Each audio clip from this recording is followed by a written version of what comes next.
Hello everyone, today we are going to learn basic LibreOffice tutorials how to make a graph. I will create new document with this write document tools. And to make graph, first I will create for the table like this.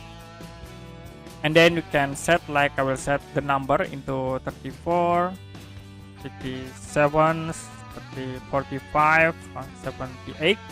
And in here we set into 100, 54, 58, 12, and the last we set 45, 32, 76, and 45.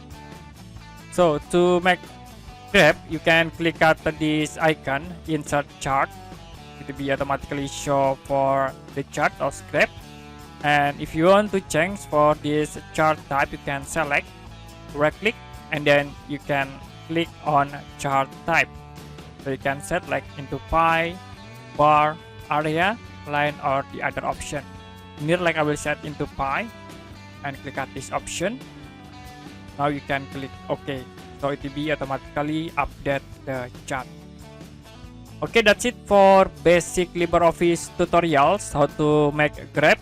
And if you have any question about this tutorial, you can comment below this video.